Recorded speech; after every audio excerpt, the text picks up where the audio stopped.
Hello everyone, welcome back to Manassu Kannada vlogs. Varamahalakshmi ಹಬ್ಬದಲ್ಲಿ ಲಕ್ಷ್ಮೀ ಕಳಸವನ್ನು ಸ್ಥಾಪನೆಯನ್ನು ಮಾಡಿ ಲಕ್ಷ್ಮೀ ಪೂಜೆಯನ್ನು ಮಾಡಿರ್ತೀವಿ. ಹಬ್ಬ ಮುಗಿದ ನಂತರ ಕಳಸವನ್ನು ವಿಸರ್ಜನೆಯನ್ನು ಮಾಡಲೇಬೇಕು, ಅಂದರೆ ಕಳಸವನ್ನು ಕದಲಿಸಬೇಕು.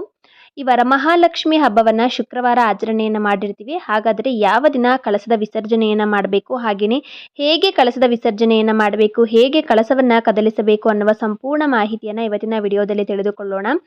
ಕಳಸವನ್ನು ನಾವು ವರಮಹಾಲಕ್ಷ್ಮಿ ಕಳಸವನ್ನು ಸ್ಥಾಪನೆಯನ್ನು ಹೇಗೆ ಮಾಡಿ ಕಟ್ಟುನಿಟ್ಟಾಗಿ ಪೂಜೆಯನ್ನು ಮಾಡಿರ್ತೀವೋ ಅದೇ ರೀತಿಯಾಗಿ ತುಂಬಾ ಜವಾಬ್ದಾರಿಯಿಂದ ಕಟ್ಟುನಿಟ್ಟಾಗಿ ಜಾಗ್ರತೆಯಿಂದ ಕಳಸದ ವಿಸರ್ಜನೆಯನ್ನು ಕೂಡ ಮಾಡಬೇಕು. ಆಗ್ಲೇ ಪೂರ್ಣ ಫಲ ಅನ್ನೋದು ನಮಗೆ ಪ್ರಾಪ್ತಿಯಾಗೋದು. ಹಾಗಾಗಿ ಪೂಜೆಯನ್ನು ಮಾಡಿಬಿಟ್ಟಿದ್ದೀವಿ, ಇನ್ನೇನು ಕಳಸ ವಿಸರ್ಜನೆ ಅಲ್ವಾ ಬಿಡು ಮಾಡಿಬಿಡೋಣ ಅಂತ ಬೇಕಾಬಿಟ್ಟಿಯಾಗಿ ಮಾಡಬಾರ್ದು. ಅದಕ್ಕೂ ಕೂಡ ಒಂದು ನಿಯಮ ಅಂತ ಇರುತ್ತೆ. ಅದನ್ನು ಪಾಲನೆಯನ್ನು ಮಾಡಿಕೊಂಡೇ ನೀವು ಕಳಸದ ವಿಸರ್ಜನೆಯನ್ನು ಮಾಡಬೇಕು. ಆಗಲೇ ಪೂರ್ಣ ಫಲ ಅನ್ನೋದು, ಪೂರ್ತಿಯಾಗಿ ಫಲ ಅನ್ನೋದು ನಮಗೆ ಪ್ರಾಪ್ತಿಯಾಗುವಂಥದ್ದು.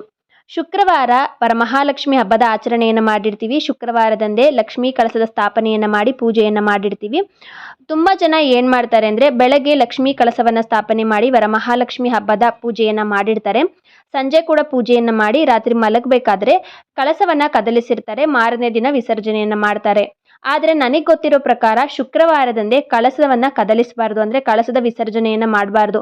ತುಂಬ ಜನ ಬೇರೆ ಎಲ್ಲ ಕೆಲಸಗಳು ಇರೋದ್ರಿಂದ, ಅಂದರೆ ಶನಿವಾರ ಕೆಲಸ ಇರುತ್ತೆ, ಇನ್ನೆಲ್ಲೋ ಹೋಗಬೇಕಾಗಿರುತ್ತೆ, ಆ ಕಾರಣದಿಂದಾಗಿ ಏನು ಮಾಡ್ತಾರೆ ಅಂದರೆ ತುಂಬ ಜನ ಶುಕ್ರವಾರ ರಾತ್ರಿನೇ ಮಲಗಬೇಕಾದ್ರೆ ಕಳಸವನ್ನು ಕದಲಿಸಿಟ್ಟಿರ್ತಾರೆ. ಮಾರನೇ ದಿನ ವಿಸರ್ಜನೆಯನ್ನು ಮಾಡ್ತಾರೆ. ಆದರೆ ನನಗೆ ಗೊತ್ತಿರೋ ಹಾಗೆ ಆ ರೀತಿಯಾಗಿ ಆ ತಪ್ಪನ್ನು ಕಳಸದ ವಿಷಯದಲ್ಲಿ ಮಾಡೋದಕ್ಕೆ ಹೋಗಲೇಬೇಡಿ. ಶುಕ್ರವಾರ ಪೂರ್ತಿಯಾಗಿ ಕಳಸ ಹಾಗೇ ಇರಲಿ, ಯಾವುದೇ ಕಾರಣಕ್ಕೂ ಕೂಡ ಕದಲಿಸೋದಕ್ಕೆ ಹೋಗಲೇಬೇಡಿ. ಮಾರನೇ ದಿವಸ ಶನಿವಾರದಂದು ಬೆಳಿಗ್ಗೆ ಎದ್ದು ನೀವು ತಲೆಗೆ ಸ್ನಾನವನ್ನು ಮಾಡಿಕೊಂಡು ಮತ್ತೊಮ್ಮೆ ಪೂಜೆಯನ್ನು ಮಾಡಬೇಕು. ನೈವೇದ್ಯವನ್ನು ಇಟ್ಟು ಪೂಜೆಯನ್ನು ಮಾಡಿ ನಂತರ ವರಮಹಾಲಕ್ಷ್ಮಿ ಕಳಸವನ್ನು ಕದಲಿಸಬೇಕಾಗುತ್ತೆ. ನೀವು ಶನಿವಾರ ಕಳಸವನ್ನು ಕದಲಿಸಿ, ಅಂದರೆ ಶನಿವಾರ ಬೆಳಗ್ಗೆ ಕಳಸವನ್ನು ಕದಲಿಸಿ. ಇಲ್ಲಾಂದರೆ 3 ದಿನಗಳ ಕಾಲ ವರಮಹಾಲಕ್ಷ್ಮಿ ಕಳಸವನ್ನು ಹಾಗೆ ಇಟ್ಕೊಂಡು 3 ದಿನಗಳ ಕಾಲ ಕೂಡ ಪೂಜೆಯನ್ನು ಮಾಡಿ 3ನೇ ದಿನ ಕಳಸವನ್ನು ಕದಲಿಸುತ್ತಾರೆ. ತುಂಬ ಜನ ಈ ರೀತಿಯಾಗೂ ಕೂಡ 3 ದಿನಕ್ಕೆ ಕಳಸವನ್ನು ವಿಸರ್ಜನೆಯನ್ನು ಮಾಡ್ತಾರೆ. ನಿಮ್ಮ ಮನೆಯ ಪದ್ಧತಿ ಯಾವ ಥರ ಇದೆಯೋ ಅದೇ ರೀತಿಯಾಗಿ ಮಾಡಿ. ಆದರೆ ನನಗೆ ಗೊತ್ತಿರೋ ಪ್ರಕಾರ ಶುಕ್ರವಾರದಂದೇ ಕಳಸವನ್ನು ಕದಲಿಸೋದಕ್ಕೆ ಹೋಗಬೇಡಿ. ನನಗೆ ಗೊತ್ತಿರೋ ಹಾಗೆ ನಮ್ಮ ಮನೆಯಲ್ಲಿ ಆ ರೀತಿಯಾಗಿ ಮಾಡೋದು. ಶುಕ್ರವಾರದಂದೇ ಕಳಸವನ್ನು ಕದಲಿಸೋದಿಲ್ಲ. ಮಾರನೇ ದಿವಸ ಶನಿವಾರದಂದು ಕಳಸವನ್ನು ಕದಲಿಸಿ ವಿಸರ್ಜನೆಯನ್ನು ಮಾಡ್ತೀವಿ. ಇಲ್ಲಾಂದರೆ 3 ದಿನಗಳ ಕಾಲ ಕೂಡ ನೀವು ಇಟ್ಕೊಂಡು ನೀವು ಕಳಸವನ್ನು ವಿಸರ್ಜನೆಯನ್ನು ಮಾಡ್ಬೋದು. ಕಳಸವನ್ನು ಕದಲಿಸೋದಕ್ಕೂ ಕೂಡ ನಾವು ಪೂಜೆಯನ್ನು ಹೇಗೆ ಮಾಡ್ತೀವೋ, ಕಳಸ ಸ್ಥಾಪನೆಯನ್ನು ಹೇಗೆ ಕಟ್ಟುನಿಟ್ಟಾಗಿ ಮಾಡ್ತೀವೋ ಅದೇ ರೀತಿಯಾಗಿ ಕಳಸದ ವಿಸರ್ಜನೆಯನ್ನು ಕೂಡ ಕಟ್ಟುನಿಟ್ಟಾಗಿಯೇ ಮಾಡಬೇಕು.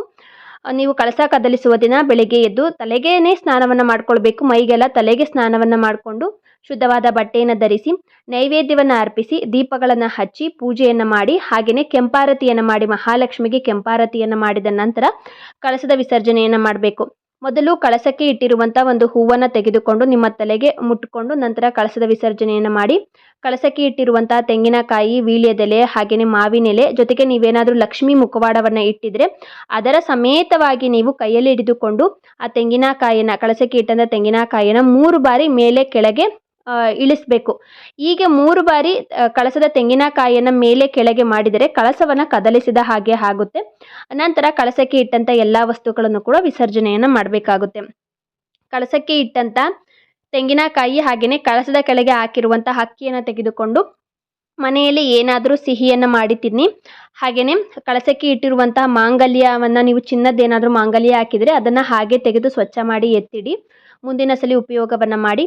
ಇನ್ನು ಅರಿಶಿಣದ ಕೊಂಬನ್ನು ಕಟ್ಟಿದರೆ ಅಂಥವರು ಏನು ಮಾಡಬೇಕು ಅಂದರೆ ಅರಿಶಿಣದ ಕೊಂಬನ್ನು ತೆಗೆದು ತುಳಸಿ ಗಿಡದ ಬುಡದಲ್ಲಿ ಹಾಕಿ ಬೇರೆ ಎಲ್ಲೂ ಕೂಡ ಹಾಕೋದಕ್ಕೆ ಹೋಗಬೇಡಿ. ಕಳಸದ ನೀರನ್ನು ಎಲ್ಲೂ ಕೂಡ ಚೆಲ್ಲೋದಕ್ಕೆ ಹೋಗಬೇಡಿ. ಅದನ್ನು ಒಂದು ಬಾಟಲಲ್ಲಿ ಹಾಕಿ ಇಟ್ಕೊಳ್ಳಿ. ಹಾಗೆಯೇ ಮನೆಯಲ್ಲಿ ಎಲ್ಲ ಕಡೆ ಕೂಡ ಕಳಸದ ನೀರನ್ನು ಪ್ರೋಕ್ಷಣೆಯನ್ನು ಮಾಡಿ, ಜೊತೆಗೆ ಮನೆಯಲ್ಲಿರುವ ಎಲ್ಲರ ತಲೆಯ ಮೇಲೂ ಕೂಡ ಆ ನೀರನ್ನು ಪ್ರೋಕ್ಷಣೆಯನ್ನು ಮಾಡಿ. ಇಲ್ಲಾಂದರೆ ನೀವು ಈ ರೀತಿಯಾಗಿ ಪ್ರೋಕ್ಷಣೆ ಎಲ್ಲ ಮಾಡಿ ಮುಗಿಸಿದ ನಂತರ ನೀವು ಬಾಟಲೆಲ್ಲ ಆದರೂ ಹಾಕಿ ಇಟ್ಕೊಳ್ಬೋದು. ಇಲ್ಲಾಂದರೆ ನೀವು ಯಾವುದಾದ್ರೂ ಗಿಡದ ಬುಡದಲ್ಲಿ ಯಾರೂ ತುಳಿಯದೇ ಇರುವಂಥ ಜಾಗದಲ್ಲಿ ಹಾಕಿಬಿಡಿ. ಇನ್ನು ಕಳಸಕ್ಕೆ ಇಟ್ಟಂಥ ಹೂವಾಗಿರ್ಬೋದು, ಗೆಜ್ಜೆ ವಸ್ತ್ರ ಆಗಿರ್ಬೋದು, ಎಲ್ಲವನ್ನು ಕೂಡ ಯಾರೂ ತುಳಿಯದೇ ಇರುವಂತೆ ಯಾವುದಾದ್ರೂ ಮರ ಅಥವಾ ಗಿಡದ ಬುಡದಲ್ಲಿ ಹಾಕಿ ಅಥವಾ ಹರಿಯುವ ನದಿಯ ನೀರಿನಲ್ಲಿ ಅದನ್ನು ಬಿಟ್ಬಿಡಿ. ಇನ್ನು ಅರಿಶಿಣದಿಂದ ಅಥವಾ ಹಸುವಿನ ಸಗಣಿಯಿಂದ ಗಣಪನನ್ನು ನೀವೇನಾದರೂ ಮಾಡಿಟ್ಟಿದ್ರೆ ಅದನ್ನು ಒಂದು ಬಟ್ಟಲಲ್ಲಿ ನೀರನ್ನು ಹಾಕಿ ಅದನ್ನು ಪೂರ್ತಿಯಾಗಿ ಕರಗೋ ತನಕ ಬಿಟ್ಟು ನಂತರ ಆ ನೀರನ್ನು ತೆಗೆದುಕೊಂಡು ಹೋಗಿ ತುಳಸಿ ಗಿಡದ ಬುಡದಲ್ಲಿ ಹಾಕಬೇಡಿ, ಬೇರೆ ಯಾವುದಾದ್ರೂ ಗಿಡದ ಬುಡದಲ್ಲಿ ಅದನ್ನು ಹಾಕಿ.